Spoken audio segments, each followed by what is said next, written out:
Good morning बच्चों। अब मैंने संस्कृतिकरण तक नोट्स आपको दे दिया था और मैं अब कोशिश करूँगी कि मैं लेक्चर दूँ और आप खुद नोट्स बनाएं अपना। संस्कृतिकरण की अवधारणा की आलोचना मतलब होता है बच्चों कि संस्कृतिकरण की अवधारणा या इसका कॉन्सेप्ट श्रीनिवास ने तो दिया था, लेकिन ये जो अवधारणा, ये संस्कृतिकरण जो नाम है, ये अवधारणा इस नाम के साथ सही तालमेल नहीं बैठता, या कई लोगों ने इस नाम का काफ़ी विरोध भी किया था। खुद श्रीनिवास ने भी कहा था कि संस्कृतिकरण एक अत्यंत जटिल और विषम अवधारणा है, मतलब बहुत कठिन है।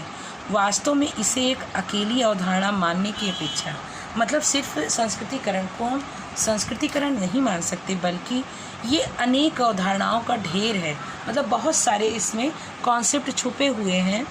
यह एक विस्तृत सामाजिक सांस्कृतिक प्रक्रिया का, मतलब एक बड़े पैमाने पर जो प्रक्रियाएं होती हैं कल्चरल हमारे आसपास, उसका केवल उन्होंने एक नाम दिया है। तो इसकी आलोचना, इस अवधारणा की आलोचना, पहला है संस्कृतिकरण के प्रभाव से दलित संस्कृति लुप्त प्राय हो गई। जब हम छोटी जातियाँ उच्च जातियों के रहन सहन, खान पान, रीति रिवाज, पहनावे, अभिवादन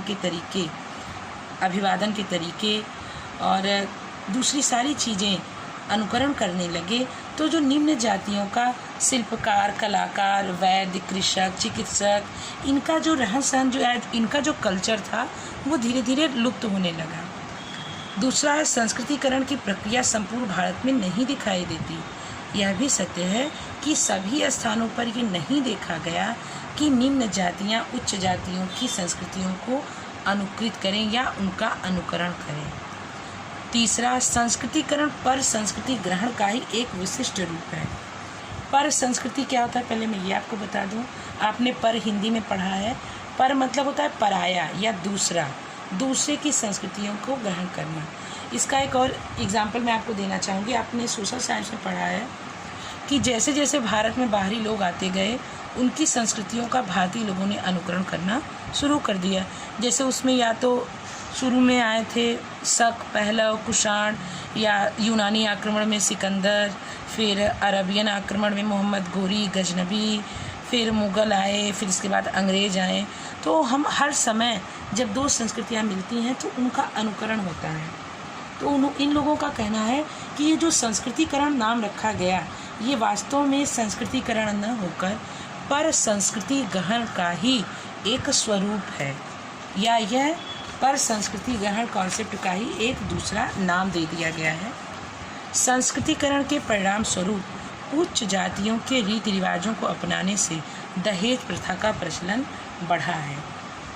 इसको पहले मैं राजा रानी के ज़माने में आपको समझाना चाहूँगी। पुराने ज़माने में आपने सुना होगा, जब राजा रानी लोग अपने बेटियों की शादी करते थे तो उसको कोई कष्ट न हो, इसके लिए उसकी हर सुख सुविधाओं को उसके साथ विदा करते थे, जिसमें उनकी दासियाँ भी हुआ करती थीं, उनके घोड़े, उनके जानवर, ये सारी चीज़ें हुआ करते थे। और जैसे जैसे उच्च जातियों में विवाह होता गया, चूँकि वो संपन्न रहे हैं हमेशा से, इसलिए वो अपने बच्चों को विदाई में कुछ न कुछ देते रहे हैं, जिसका आगे चलकर नाम दहेज प्रथा हो गया, या आगे चलकर ये एक रिवाज बन गया। लेकिन जब उच्च जातियों के इन्हीं रिवाजों का अनुकरण निम्न जातियाँ करने लगती हैं, तब वो दहेज प्रथा शौक, प्रदर्शन या स्टेटस न होके वो मजबूरी हो जाती है, जिसके कारण आपको पता है बहुत सारी कुरीतियाँ होने लगी हैं। संस्कृतिकरण से कोई संरचनात्मक परिवर्तन नहीं होता। वास्तव में देखा जाए तो संस्कृतिकरण से केवल संस्कृति को गति मिलती है। एक निम्न स्तर का व्यक्ति उच्च सामाजिक स्टेटस पर आ जाता है, लेकिन उसकी संरचना में कोई खास बदलाव नहीं होता। सभी लोग उच्च स्थान पे नहीं आते, केवल वही आते हैं जो इनका अनुकरण करते हैं। तो देखा जाए तो इसकी संरचना में कोई परिवर्तन नहीं होता। हाँ, कुछ लोगों की परिस्थिति में सुधार होता है। संस्कृतिकरण की अवधारणा ऊंच नीच का भेद कराती है। संस्कृतिकरण का मॉडल असमान है और अपवर्जन को प्रमाणित करता दिखाई देता है, अर्थात यह शुद्धता और अशुद्धता और समानता असमानता की बातों को ज़्यादा बल देता हुआ दिखाई देता है। संस्कृतिकरण की प्रमुख विशेषताएं क्या हैं? वैदिकरण का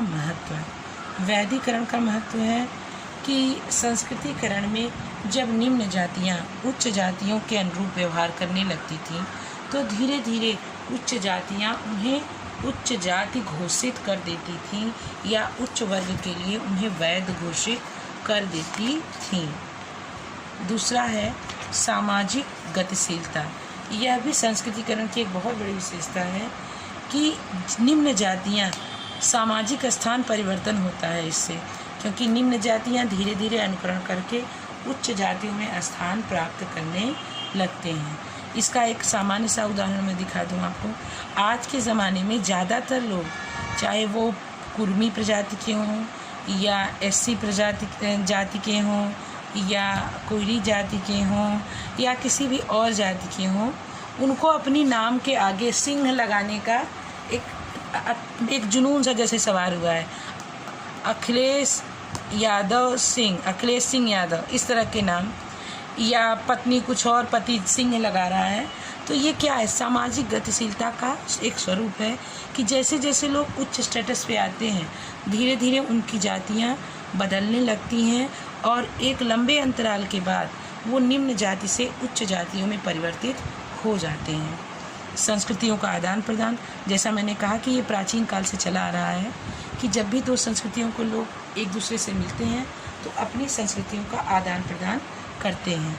आदर्शों का महत्व, ये क्या करते हैं? उच्च जाति के आदर्शों का अनुकरण करने लगते हैं और जिसके कारण हिंदू जाति के आदर्शों का महत्व बढ़ जाता है।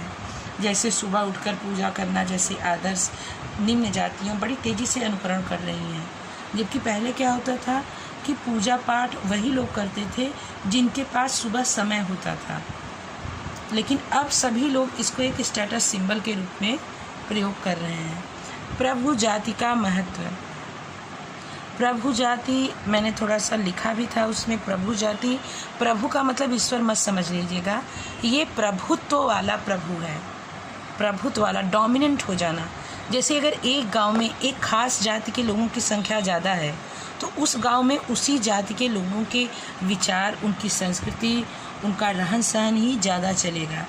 जैसे अगर एक गांव में ब्राह्मणों का संख्या ज़्यादा है तो वहाँ ब्राह्मण जीवन शैली चलेगी। अगर वहाँ दूसरी निम्न जातियों की संख्या ज़्यादा है तो निम्न जाति जीवन शैली वहाँ ज़्यादा हावी रहेगी। इसी को प्रभु जातियाँ कहते हैं। तो संस्कृतिकरण की प्रक्रिया में प्रभु जातियों का महत्वपूर्ण है, क्योंकि निम्न जातियों द्वारा संस्कृतिकरण में ज़्यादातर इन्हें ही आदर्श माना जाता है। सार्वदेशिकता का अभाव, सार्वदेशिकता मतलब सभी, सर्व मतलब सभी देशों में संस्कृतिकरण की प्रक्रिया नहीं अपनाई गई।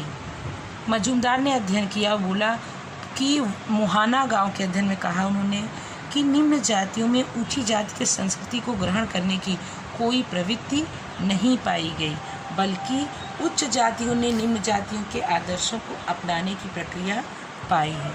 उच्च जातियों का अनुकरण, ये इसकी विशेषता है। प्रायः द्विज जातियों का अनुकरण होता है। द्विज में बच्चों ब्राह्मण, क्षत्रिय और वैश्य आते हैं। तो प्रायः निम्न जातियाँ इन तीनों का अनुकरण करती हैं। केवल पदमूलक परिवर्तन, केवल ये परिवर्तन केवल पदमूलक है, अर्थात केवल आगे बढ़ने का एक जरिया है, न कि कोई और बड़ा परिवर्तन। सर्वव्यापकता, संस्कृतिकरण की प्रक्रिया हिंदू जातियों तक ही सीमित नहीं है। जैसे हिंदू जाति में एक्सप्लेन किया गया श्रीनिवास ने कि उच्च जातियाँ और निम्न जातियाँ, बल्कि ये सभी जगह पाई जाती हैं।